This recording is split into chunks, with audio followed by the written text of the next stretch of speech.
Bonjour à tous, très heureux de vous retrouver pour votre quotidienne Quinte Flash. Et ce dimanche, on prend la direction de l'hippodrome de Vincennes à l'occasion de la première épreuve qualificative au Prix d'Amérique, le Prix de Bretagne. Ça y est, les hostilités sont lancées, les meilleurs trotteurs de la planète sont prêts à enflammer la cendrée parisienne. Ils ne seront pas tous présents ce dimanche, toutefois, le plateau est de très grande qualité.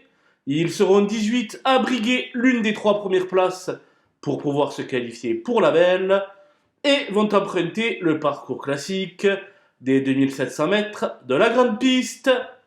J'ai privilégié les concurrents âgés de 6 ans qui me semblent détenir de très belles chances. Et on voit ça tout de suite avec mon analyse.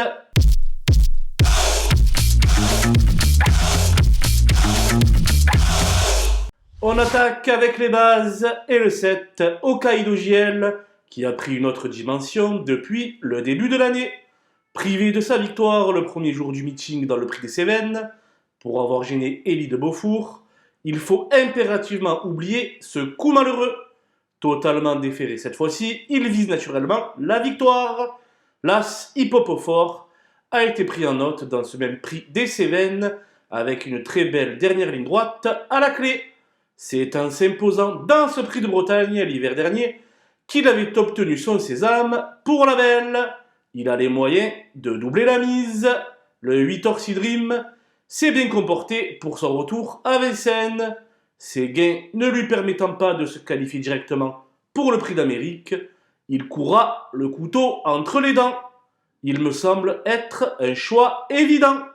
On poursuit avec les opposants et le 6, Gagné de Banville, qui a commis l'irréparable en dernier lieu à Nantes, mais qui doit être impérativement racheté, car je pense qu'il a retrouvé son meilleur niveau.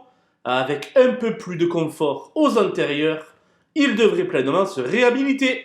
Le 4, Idéal du Pommeau, s'est montré le plus fort dans l'étape du GNT nantaise. Sébastien Garato l'a toujours estimé et mis dans du coton, et cela porte ses fruits actuellement. Sur sa lancée, obligé d'y croire. Le 10, Isoar Vedake, vient de renouer avec le succès, un succès qui le fuyait depuis le mois d'août 2022. C'est un peu une course test ici, pour savoir s'il possède la pointure à ce niveau. En cas de podium, il permettrait à Philippe Allaire d'avoir un partant supplémentaire dans la belle. Le 5, Oracle Tile, a effectué une superbe rentrée le 1er novembre du côté de Laval. Il a dévoilé de gros moyens depuis qu'il évolue sur notre sol. Même sans être à 100% de ses capacités, il semble avoir un bon rôle à jouer.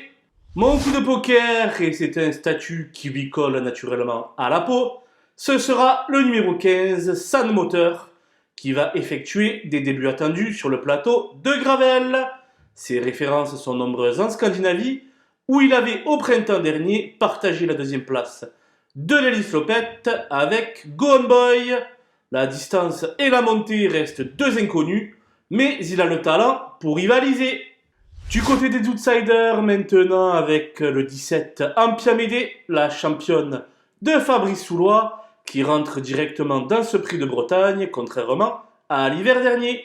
L'objectif ne se situe évidemment pas ce dimanche, mais toutefois, sur sa classe, elle peut s'emparer d'une 4-5e place.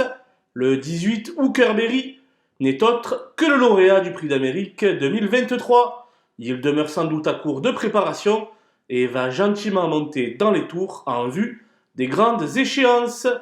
Mais au même titre qu'Ampiamédée, il peut s'insérer en fin de combinaison.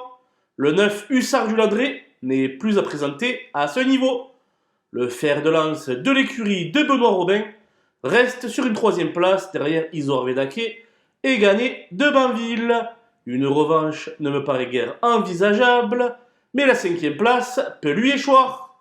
Le 11, Elvis du Vallon, aura pour lui sa forme euphorique, mais force est de constater qu'il demeure barré par un bon nombre de ses rivaux. Il va tout donner une nouvelle fois sur la piste pour prendre la meilleure allocation possible. Le 2, Faradeco, est incontestablement sur la montante, mais monte nettement de catégorie. Toutefois, les élèves d'Alexis Garando sont très en forme actuellement. Dès lors, elle pourrait un peu apporter de piment au rapport. Le 16, Diable de Vauvert, m'a laissé un peu sur ma faim dans le Grand Prix de Wallonie où il n'a conclu qu'au 5e rang. Pour son retour sur la cendrée parisienne, il semble conforté à une tâche ardue. Le 14, Blef Dipa, reste sur un succès aisé de l'autre côté des Alpes. Mais ici, face à l'élite, il aurait été plus à l'aise sur un tracé réduit.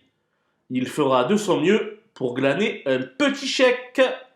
Le 13, Guderipré a connu une fin de course difficile dans le prix des Cévennes.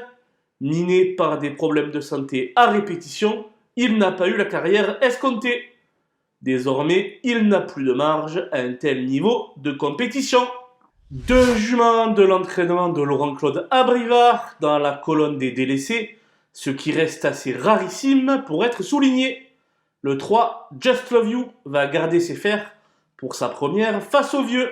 Elle n'aura donc pas d'ambition et sera à suivre le 9 décembre face à ses contemporaines dans le prix Aristemar. Enfin le 12, Anna Démol n'est au départ de cette préparatoire que pour peaufiner sa forme en vue des plus belles courses de l'hiver sous la selle et en particulier le prix de Cornulier. Il faut donc se contenter de la regarder courir. Voilà, nous avons passé en revue les 18 partants de ce magnifique prix de Bretagne. Je vous quitte avec ma sélection et mes conseils de jeu. Bon jeu à tous!